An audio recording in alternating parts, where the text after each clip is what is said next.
Okay, I'd like to welcome everyone to today's Center for Imaging Science seminar, and we're very pleased to have Nathan Pavlovic here. I should introduce myself. I guess I'm John Karakis, a professor here in the Center for Imaging Science, and I had the pleasure of meeting Nathan in person while I was working down in DC during Jefferson Science Fellowship, working at the State Department. And while I was there, I was supporting a lot of their work on measuring air quality at embassies and consulates around the world. And so through that activity, I got connected to quite a few outstanding scientists and data scientists, atmospheric scientists, all kinds of folks who were doing work in this topic. And Nathan was one of those. And he has a interesting background and is doing some fun work on a global scale. It also ties into remote sensing, and many of you know that I'm part of the DEERS lab here, where we do remote sensing. And so, as a way of introduction, Nathan Pavlovic is the lead geospatial data scientist at Sonoma Technology. Now, Sonoma is actually headquartered out in Sonoma, California, in the wine country, but Nathan doesn't get to sample the wine out there as much. He's working out of DC, as you can see the background that he has. He's where all the activity, a lot of the action goes on, right, in DC. And he has, I'm sure he'll tell you more about the work that he's doing there, but just his background, he has a master's degree in geography and geographic information science from the University of Illinois at Urbana-Champaign. And his master's thesis assessed the geography of wildfire in West Africa. He's also developed image processing scripts to detect active fires in Landsat images and conducted a geospatial analysis of those detected fires. He has a background using R, and so I've invited my undergrad probability class to listen in, and they're learning about the use of statistics in the programming environment R. And so I expect he'll say a few words about that. But the topic he's speaking about is one that's obviously of importance to us all, and that's air quality and the potential impact on our health. And so this has increasingly become a topic of interest.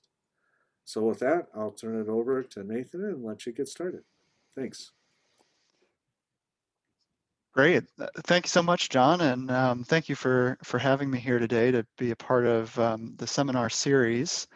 It's funny that you say I'm out in DC where the action is, because in a lot of respects, the air quality action is out in California, where you've got a variety of sources of air pollutants, meteorological conditions that support the formation of other air pollutants, and then wildfires on top of that. So I'll be talking about some of those challenges and how we're using remote sensing and other data science tools to address those challenges in California, here in the US, and around the world. So really excited to share a little bit about what we're doing. And as John mentioned, I have been using R for many years, and as well as Python for over 10 years to do data science. And so you'll see quite a few statistics and data validation results in the presentation here. And a lot of the modeling and statistical work is coming directly out of R. So whether or not I call that out, you can be pretty sure that that's what we're using behind the scenes. So let's see if I can advance here.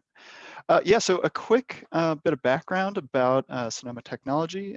We are a consulting company, as John mentioned, based in Northern California. We have offices in DC, Southern California, as well as North Carolina, folks in North Carolina, Colorado, West Virginia, and a number of other locations around the country. We've been in business for coming up on 40 years, and throughout that history have focused on using science and technology to better understand air quality challenges around the world. So that means providing services in areas including air quality, emissions modeling, meteorology, understanding fire, fire, smoke, and fuels, transportation and transportation's impact on air quality. We also are able to use models to better understand these challenges, and there's a lot of emerging technology, including these low-cost sensors that you can go out and buy. They're relatively cheap and measure air quality yourself. And so that is opening up whole new worlds of opportunity and challenges from a scientific perspective in our understanding of air quality. So we have a team that does really cradle to grave air quality type work, and we support clients from the United Nations Environment Program that I'll talk about later today, to state and local governments, as universities, and some industry clients as well.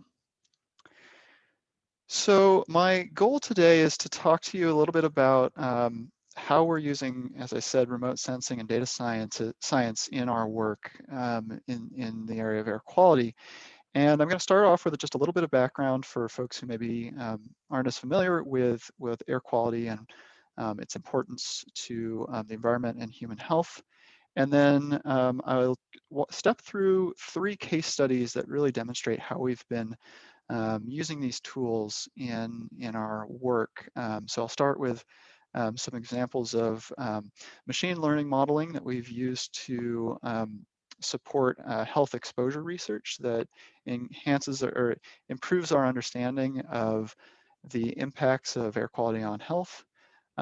I'll move on from there to a discussion of wildfire air pollutant emissions and ways that we've used remote sensing data to better understand those emissions. And then I'll wrap up with some work that we've been doing with the UN Environment Program to develop a global framework for air quality monitoring, where we're able to use remote sensing data in locations where other sources of monitoring data are unavailable. So quickly, air quality is a critical part of our environment and has key implications for human health. There's a variety of pollutants that are regulated here in the U.S. and in countries around the world, and that have been shown to have impacts on the environment and human health. Some of these pollutants include PM 2.5, which is particulate matter with an aerodynamic diameter of less than 2.5 microns. So that's much smaller than the diameter of a human hair. And these particles can get into the lungs and into the bloodstream, where they have been shown to have health implications. There's also a variety of gases that are important for air quality. So nitrogen dioxide, volatile organic compounds, sulfur dioxide, and ozone. These are all key air pollutants of concern that, when present in the atmosphere in elevated levels, can have important impacts on human health and the environment. And to give you a sense of the scale of that impact, the most recent research out suggests that on the order of 8 million people a year die prematurely due to exposure to these pollutants. And so understanding the sources of these pollutants and ways that we can mitigate those impacts on people it presents a really critical opportunity to improve human welfare. So there's a big variety of sources, both anthropogenic and so coming from human sources, as well as natural sources. I'll touch on a few.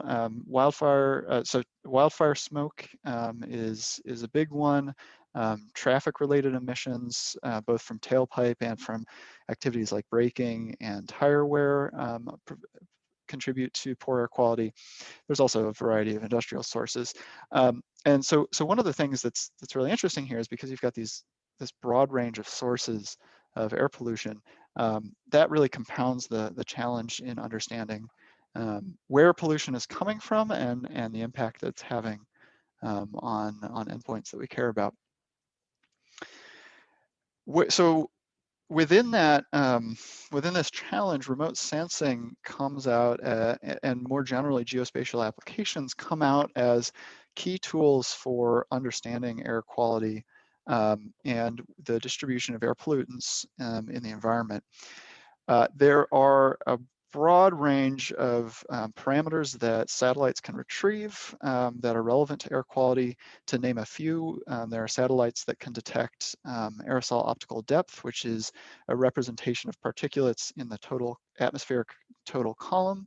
And that can be related to PM 2.5 at nose level, so to speak, which is, you know, the ground level particulates that people are breathing and can have health impacts.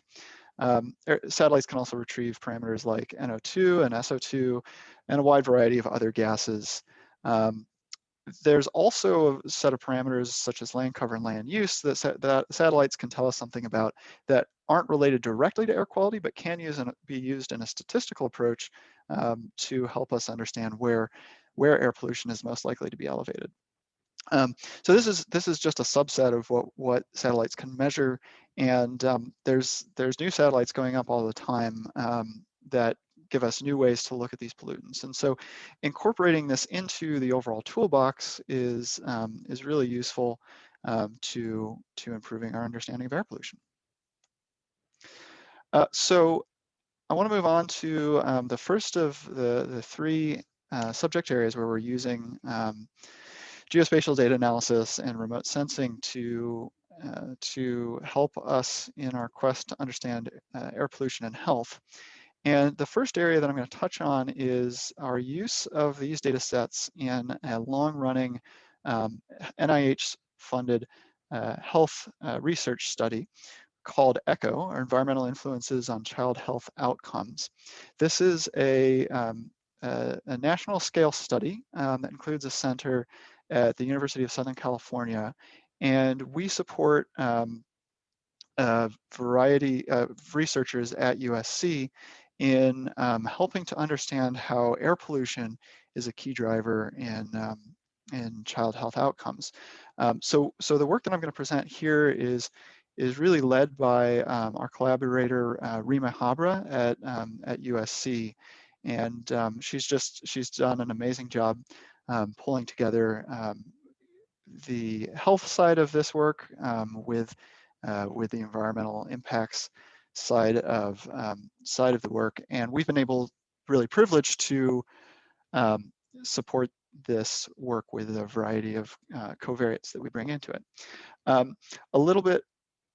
So part of the reason that this work is based at USC is because of long-running work going back to 1992 through the Children's Health Study, which is one of the largest and most detailed studies of health outcomes and the effects of air pollution on the respiratory health of children. And so that legacy is one that that studies like these build upon. In particular, I'm going to talk about two recent research efforts that we've had that tie together ongoing work that we've done under the ECHO Center. And I want to focus first on spatiotemporal modeling of NO2 and NOx, as well as some PM 2.5 modeling as well. There are a couple of key pieces in this research, and the first part of understanding health impacts of air quality is to understand what the exposure of health study participants was. And in order to understand those exposures, in other words, the amount of air pollution that a person breathed in, we first need to be able to say where they were, and using those locations, generally using residential histories, we're able to make assignments of the air pollution to which they were exposed. And so what we're able to do is develop a timeline of residential histories for these health study participants that tracks them over time. And using those residential locations, we're able to assign air pollution exposure estimates, as you can see in the plots at the bottom here. The key piece that we're involved in is making sure that the air pollution exposure estimates that we assign for each residential location are as accurate for the model as possible. And so we work with USC and other researchers to develop models that can make highly targeted estimates of air pollution over space and time to make these residential assignments for residential locations. In particular, I want to talk about this work, recent work to expand on a spatiotemporal modeling framework that we use to estimate 2-week average NO2 concentrations, as well as their uncertainties over 22 years. And this is a challenging problem because we need to provide a consistent data set over this really long range of time, during which the characteristics of the measurements that we collect have changed, the data sets that are available have changed, and yet we need to be able to provide a consistent record. Previous work that had involved collaborators at USC and elsewhere had developed a good model for Southern California, but for the current research, we needed to be able to expand this model to Northern California as well. And so our research looked at how we can generalize this Southern California model to be effective across other locations as well. And so we don't need to go into the full details here. I don't think we have time to, but very briefly, the model that we were building on was a 3-stage model that first incorporated a variety of covariates, including information about traffic, population density, meteorology, with more seasonal effects and terms for spatial effects, then built an ensemble of machine learning algorithms on those regressors to predict NO2 at fine spatial scales, and then constrained those ensemble results using a constrained optimization scheme to essentially provide a sanity check on the outcomes to make sure that our expectations based on domain knowledge were met with the outcomes of the model results. And so this had worked fairly well in Southern California, but we needed to expand it to Northern California. And so we built on we improved upon the temporal basis functions, which provide information about the effects over time for the pollutants, with the Thiessen polygons, which tell us something about the domain for spatial effects. And I'll explain a little bit more what I mean there in a second. So in order to provide a robust geographic generalization of this capability, we had 3 steps. The first of these steps was to expand on the temporal basis functions that we use that represents the variability over time of the air pollutants that we were modeling. You can see that the first basis function here gives us sort of an annual variability, which along with a sort of long range trend, which is useful, but we wanted to understand whether if you subtracted out these broad trends, if there was additional information in underlying trends that could be used to improve the temporal patterns. And what we found was that indeed we could incorporate the additional basis functions to improve the model. Another piece here was to improve the spatial effects at finer scales. And to explain what we mean here, in order to target the model to provide good estimates for NO2 at fine spatial scales, we needed to define these polygons within which we expect there to be some spatial correlation between pollutants. And we had options about how finely these regions should be split up. For example, we by default used a 500-meter aggregate distance, but we could also use something like 200 meters, and that would produce these finer scale locations, zones, where we could perform the modeling. And so the step here was really to do a grid search for the optimal number of temporal basis functions, and the grid search where we were using the accuracy of the predictions themselves to guide our choices about how far that aggregate distance should be defined, and how many temporal basis functions should be used. And so what we're seeing here is the R-squared of models that were generated using each of the combinations shown on the X and Y axes for aggregate distance and the number of temporal basis functions. And so on the basis of these results, we can see that we're getting the best R-squared, the best agreement between predictions and independent observations for an aggregate distance of 200 meters and somewhere in the range of 4 and 6 basis functions, temporal basis functions. And so using these observations, we were able to take the model that had originally been developed for Southern California and expanded it to include Northern California as well, using these 200-meter basis function, aggregate distance for Thiessen polygons, as well as the temporal basis functions. And the net result of all of this is that the modeling results for Northern California, based on these improvements, were shown to be relatively fairly similar to the overall results for all of California, as well as for what we were seeing in Southern California from the original model. And this really prevents a variety of statistics, but I think the key ones are that for California overall, we get a good cross-validation R-squared value. Our root mean squared error for NO2 and NOx is pretty good, and our normalized root mean square error is also not bad. One distinction here is that we've used both a stratified ensemble cross-validation approach, which meant that we were using a stratified sample across space, and also a site-based tenfold cross-validation where we were selecting individual sites that were held out as truly independent cross-validation results. And you can see that even when we use this site-based cross-validation, which is a more rigorous test of the accuracy, we're still getting fairly decent R-squared results. And we can look into it, we can interrogate further how well the model is performing. First by looking at the scatter plot of observed NO2, these are independent observations versus the predicted NO2.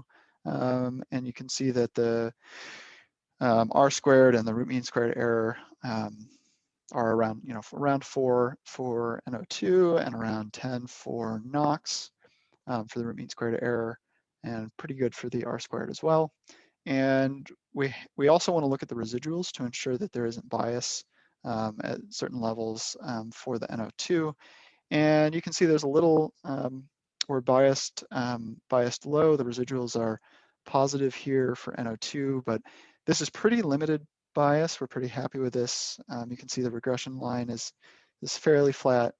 And for NOx, we're performing a little bit worse. Again, the highest NOx observations are showing the greatest bias, but overall we're fairly satisfied with these results.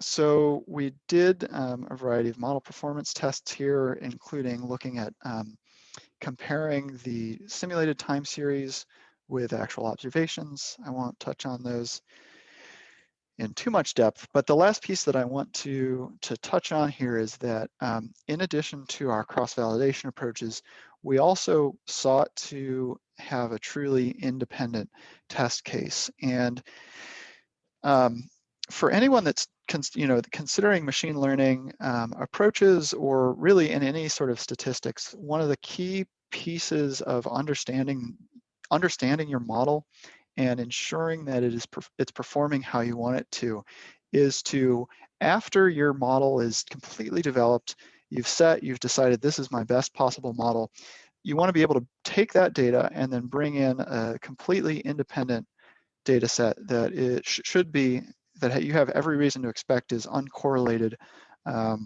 with the result, with the data that you use to train the model, and see how that model does in those cases. And so this was a case where we had an independent data set. It was collected as part of a special study, so it wasn't part of the regulatory monitor network that we were using in the model development. And in fact, it even used a different method, which may have slightly increased the error in this, in our results. But it's also independent in space, so it was collected for special locations that were outside of the key locations that we used in model development. So for all intents and purposes, these results really provide a completely independent test. And again, we see that although our squared value is lower than what we had here, that's really driven by the fact that the observed NO2 is more limited in these two data sets than by the overall error of the model. You can see for NO2, we're still around it's creeping up a little bit in San Diego, 5. So our overall prediction error is about the same.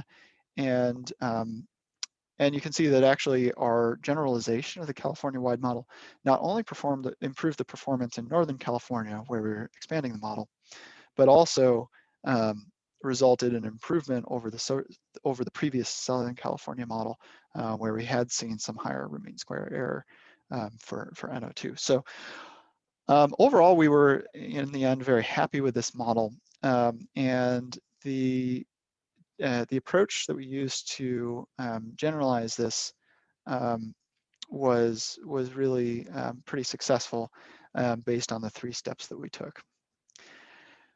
So this is an example of how we're using statistical models to provide high targeted air quality information to support health studies.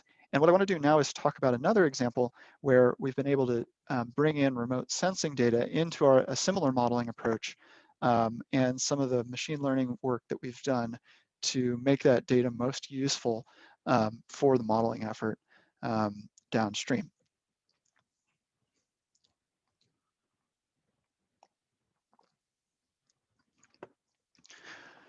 So this work was led by Leo Lee, also at University of Southern California. He's supported a lot of this work that we've done. And our goal here was to use MIAC-based aerosol optical depth retrievals. So MIAC is an algorithm that's applied to MODIS satellite data, which is a sensor that's on board Aqua and Terra satellites and provides a wide variety of parameters that are useful for understanding the environment. But in this case, we're using the aerosol optical depth, which gives us information about the total quantity of aerosols in the atmospheric column from the surface up to the top of the atmosphere. And this has been commonly used in a number of models to describe how, to help support modeling of surface level PM 2.5, as I believe I mentioned previously. The challenge with using a lot of satellite data in these sorts of applications is that you get a high level of missingness due to most commonly cloud cover, but also snow cover can cause issues. Dense smoke can also reduce your retrievals. And so on a typical day or even a typical week in the wetter time of the year in California, you can get these retrievals that have a very limited spatial coverage. And for machine learning applications, most of the typical algorithms that we turn to, including the neural network that we're using here, require complete data sets in order to make a prediction. And so we need a way to impute, or in other words, a way to fill in the missing data in these retrievals from satellite in order to feed that into a subsequent model that would use the AOD to predict PM 2.5. And so what I am going to talk about here is how we used an independent machine learning model to impute that AOD and provide that complete data set, as well, and of course validate the output there.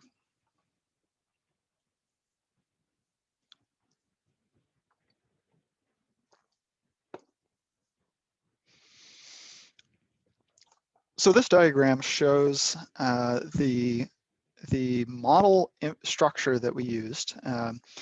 This is a representation of a neural network. Specifically, it's an autoencoder-based deep residual network that was used to bring in a variety of predictors in order to impute that aerosol optical depth from the MIAC algorithm. And so the idea here is that by using a large number of nodes in your neural network, upstream and downstream within the neural network, and then using a constrained number of nodes in this latent space representation, you're able to get a more accurate prediction than you would from other types of other neural network structures. And what we found is that this did indeed perform fairly well in our imputation. So to support the imputation, we selected additional parameters that we believed would be predictive of aerosol optical depth. And these included all those that are shown here, including a monthly average AOD, a minimum and maximum temperature, wind speed, the humidity, shortwave radiation, precipitation, a reanalysis product. So this is a model that represents atmospheric dynamics and chemistry over long time scales on a coarse grid. And so we were able to use that in the model as a predictor as well. And then the coordinates and some geographic information as well. And these all fed into the imputation algorithm, into the neural network that we used to predict what AOD would have been in locations where we didn't have retrievals. And so you can see that the end result of this imputation is that we go from an image like the one shown here in block A or image C to a complete image as shown in figures, part B and D. And the key advantage of being able to do this is that you have that complete data set that can go into a subsequent PM 2.5 model. So sure, we can do this, but the question is this a fair representation of what the aerosols actually were in those locations, or are we just using a fancy machine learning model to sort of paint a picture that looks nice? And so we put a lot of thought into thinking about how do we validate these results. And so we used a variety of independent test sets to again test whether the aerosol optical depth that we were imputing actually was accurate. And the end result is that we do have, even for our test sets, you can see here a high level of R-squared good agreement between the predictions coming from the imputation algorithm and independent observations from the MODIS MIAC AOD, and relatively low root mean squared error in those results. And so we're pretty confident that the imputed AOD is effective at filling in these gaps that we have in the data. And so the next step here then is to take these results and incorporate the aerosol optical depth, which gives us some information about air quality, and feed that into a subsequent model, which I won't go into detail on here, but that actually is then using that AOD along with further parameters to best predict what the air pollution was like for our health study participants on the ground in the locations that they lived, which can then be linked to health outcomes that they experienced. So I'm gonna wrap up there on the health and air quality section now. But I need to just quickly recognize, a wide number of contributors to this work. Most critically, Rima Habra. Fred Lerman is a coworker of mine at Sonoma Technology, and he's been involved in the children's health study since the very beginning. So working with him is fantastic. Carrie Breton and Frank Gilliland are our additional leads at USC, and then Leo Lee, Meredith Franklin, Miriam Girgis, and June Wu are also key collaborators in this work. So I'm going to switch gears here and talk more directly about remote sensing data and how we're using this to constrain air quality, specifically in the wildfire air pollutant emissions world. So as with air pollution more generally, wildfire smoke is increasingly of interest as one of the both biggest sources of air pollution, at least here in the US, and as a key driver in poor health outcomes. So, this in 2018, this was pretty shocking to see a headline that California had the most polluted cities in the world, but it's turned out to be repeat events. For example, last year in 2020.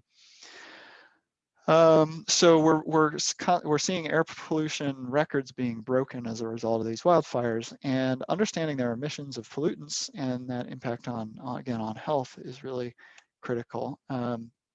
So getting these emissions right is key, but it's a really challenging process to model because these are highly complex events, and so to properly to understand what the air pollution is that is coming out of a fire, we have to understand the fuels, the combustion.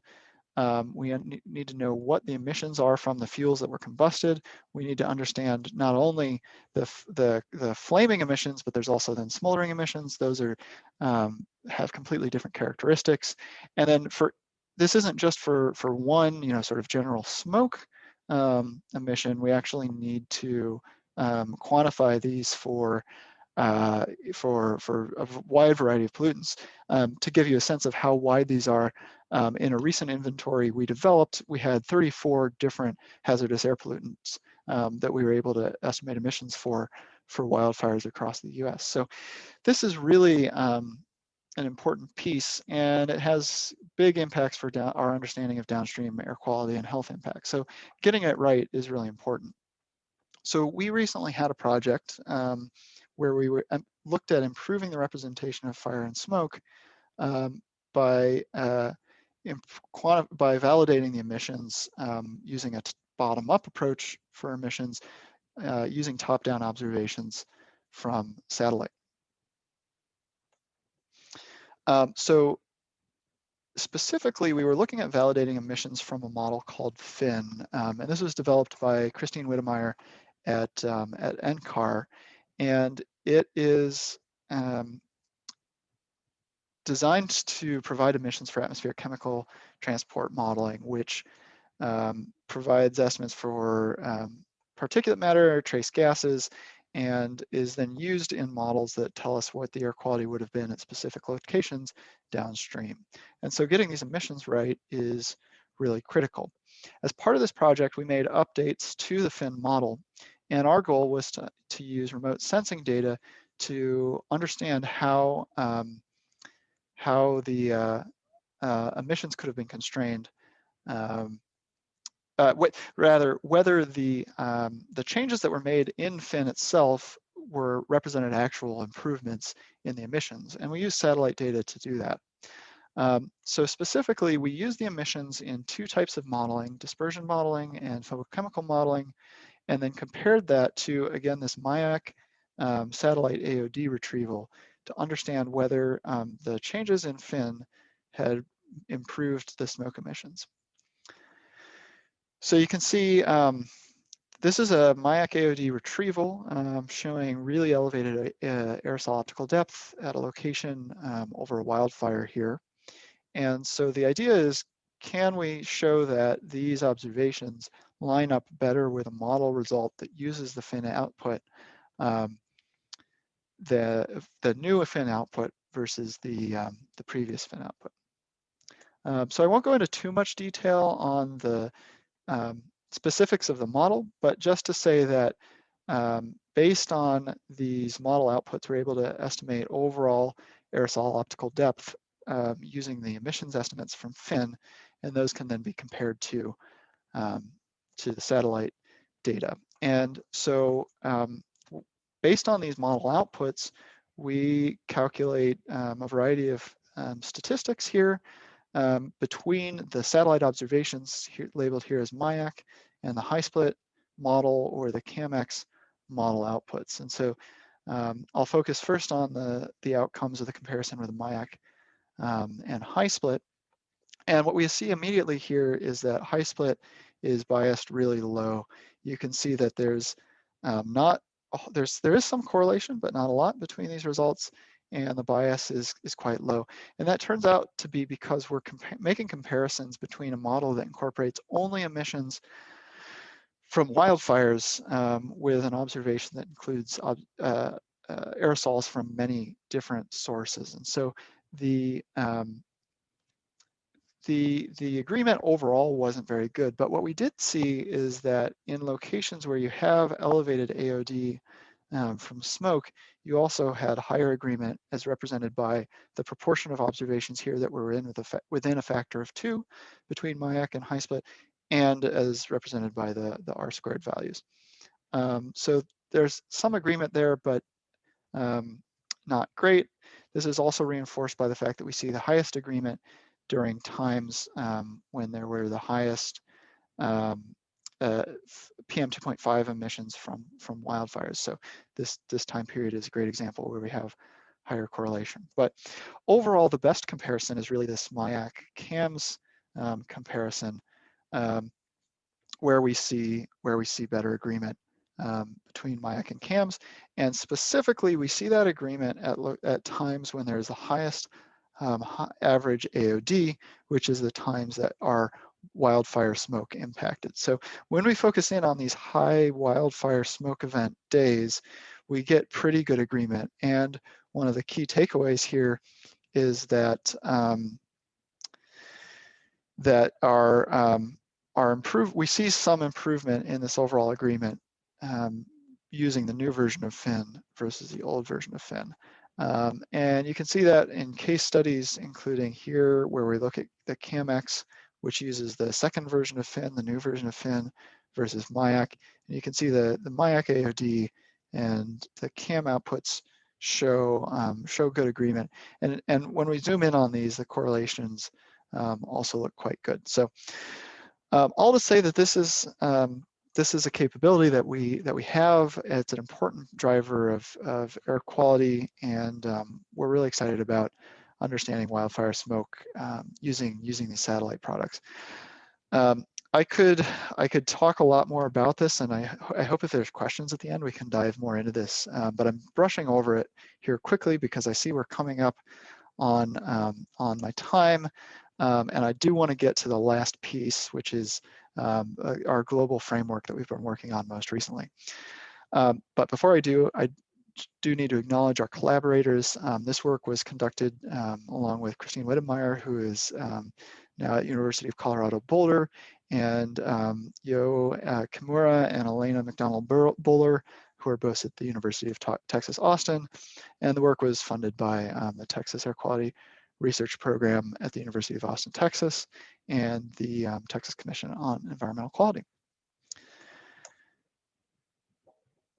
So our last piece here, and again, I'm going to try and cover this quickly, but I'd love to talk more about it in questions at the end, is we've recently been working, collaborating with UN Environment Program and Google to try and understand how we can use satellite observations to provide global information in near real time on air quality. So the challenge here is that many parts of the world, and specifically Africa, have very limited monitoring networks. And so in broad parts of the continent, there's very little observation. Now, this is a rapidly evolving situation, and since I've made this figure, there's a lot more monitoring that's now available. But nevertheless, when you look at, for example, in North America and Europe, the monitoring is pretty limited. And so we looked to use satellite observations, building on approaches that had been originally developed to fill in data gaps in North America, to try and fill this data gap using satellite observations as well. Here again, we relied on the MIAC AOD retrievals, and we in addition, used a global forecasting model called CAMS, or the Copernicus Atmosphere Monitoring Service, to develop a fused PM 2.5 data surface in near real time. And we used Google Earth Engine to accomplish this, because it's a massive computing exercise to do this, and to do it on near real time. We needed to be able to use Google's processing power to help drive this. So this diagram shows overall our effort here, where we combined MIAC AOD with the CAMS model output to estimate surface level PM 2.5. And then we also used a fusion scheme to bring in ground level measurements. So briefly, the reason that we have to use this MIAC AOD correction with the CAMS is because when you've got this satellite looking down at the Earth, you've got a variety of sources of pollutants, and those pollutants could be really anywhere in the atmosphere. And so we need to be able to say, what is the pollution level on the ground, to really understand that air quality challenge. And so we use a photochemical model to understand what that ratio of the total column aerosols is going to be to the surface level PM 2.5. And so using that ratio, we're able to to convert that total column AOD from MIAC into a surface level estimate of PM 2.5, which is the air pollution quantity that we're really most interested in from a human health perspective. So using Earth Engine, we were able to process this over a variety of years and develop daily estimates of ground level PM 2.5 from satellite. What I'm showing here is a full year's worth of data, averaged up to a weekly level. And the patterns that you're seeing here broadly make sense. So you've got fires starting here in Central Africa and moving southward over time.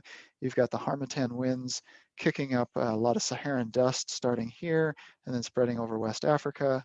And you've got windblown dust here in the Namib Desert. You've got Johannesburg showing some seasonal patterns. So at broad scales, this looks promising. We also are able to zoom in on individual events, and hopefully my animation will run. So for example, we identified a fire here in northwestern Botswana. And if we zoom in on our daily data from satellite, we can see that that same smoke plume is represented in our ground level PM 2 product from satellite. The last piece is that we've done some work validating how well this performs when we are able to bring in ground level observations as well. And in 2 case studies that we've done for Addis Ababa and in Senegal, we're seeing fairly promising performance for this algorithm when we're able to use independent surface monitors to adjust the satellite-based estimate to provide more locally representative data value. So this is ongoing work. It's something that we're looking to expand potentially globally, and ideally to provide ongoing near real-time estimates as a tool for filling the data gap and supporting decision-making around air quality. So this work was funded by the UN Environment Program and supported by Google, allowing us to use their computers. In conclusion, we're using remote sensing data in conjunction with a variety of statistical and geospatial statistical techniques to try and address the air quality challenge at the nexus of health exposure, wildfires and wildfire smoke, and this global need for improved air quality modeling. And we're excited about these uses, and we're looking forward to further developing approaches that can fuse satellite data with modeling information and direct measurements of air pollution to provide the most robust understanding of air quality that we can. So I know I'm over time here, and I will stop there, and I'd love to hear any questions that you all have. Well, thank you, Nathan. That was fantastic. It was wonderful. It was really presented a variety of applications of not only satellite data, but statistics and the use of the machine learning. I know our first year graduate students, many of them are taking a computer vision course right now, and where they're learning about neural networks and machine learning. And so I bet their ears perked up a bit when they saw the structure of your network there and talking about it. It was interesting that you imputed data, which is, you know, creating new data where no data existed based on these relationships. So that was really interesting.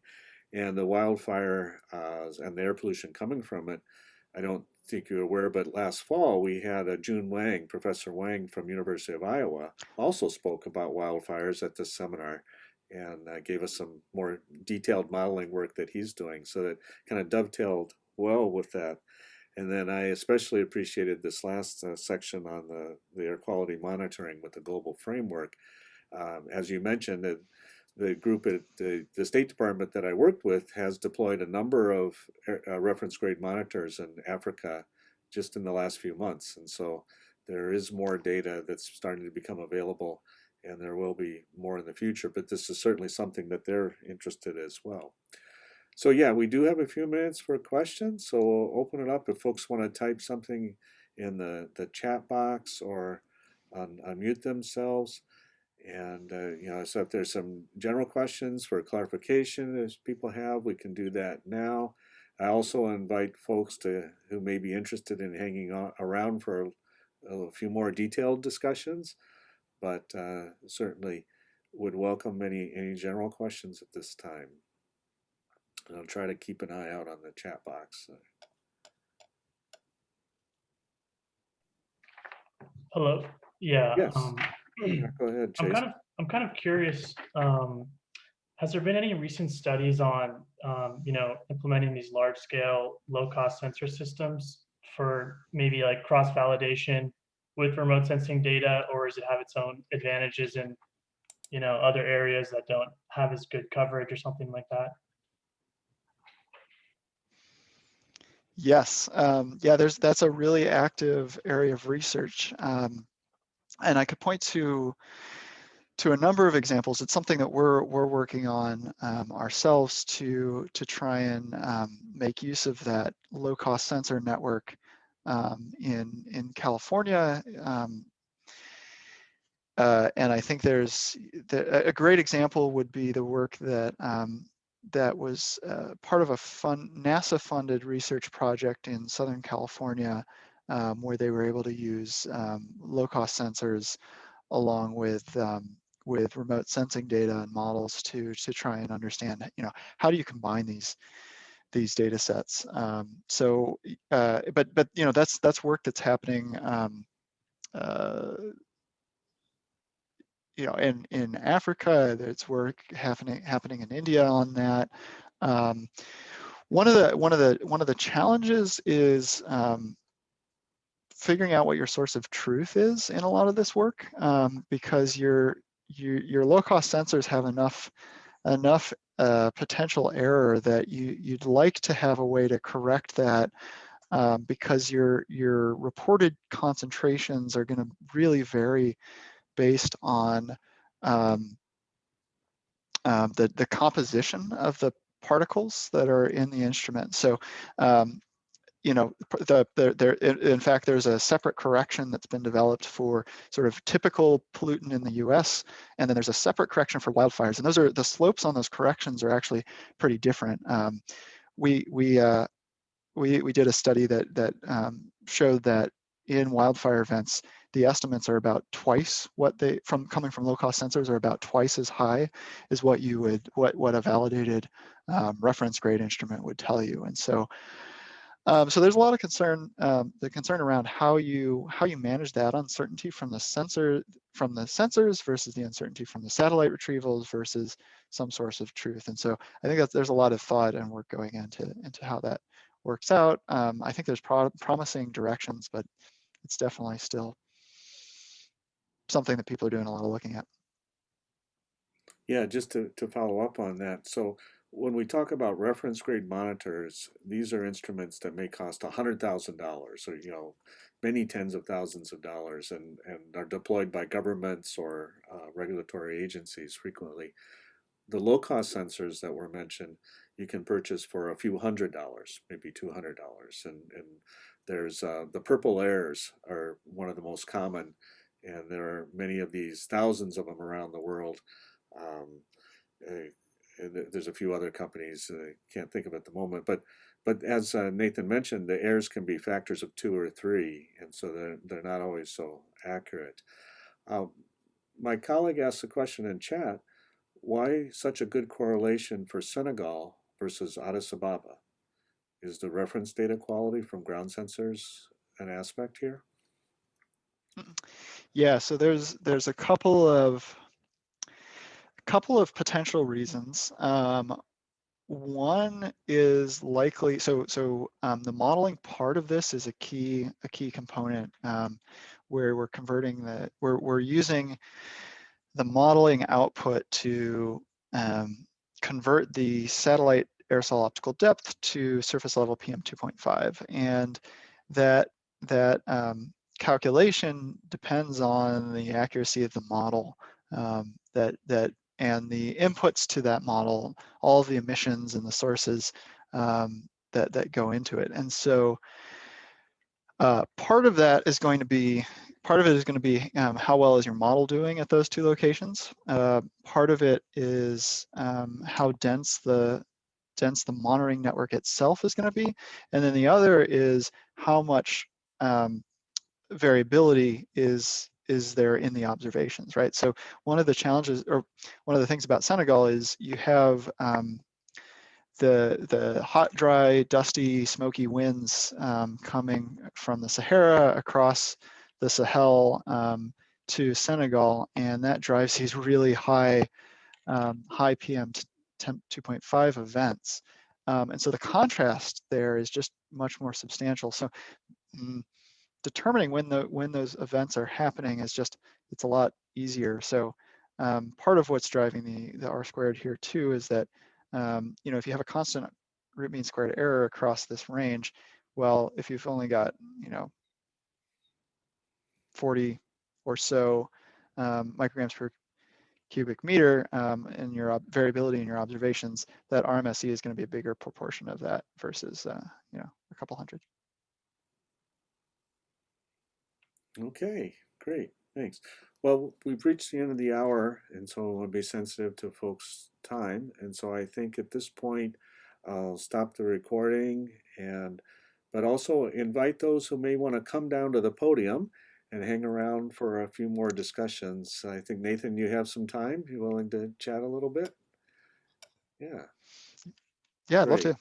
So thanks again, and take care, everyone. So I'll stop.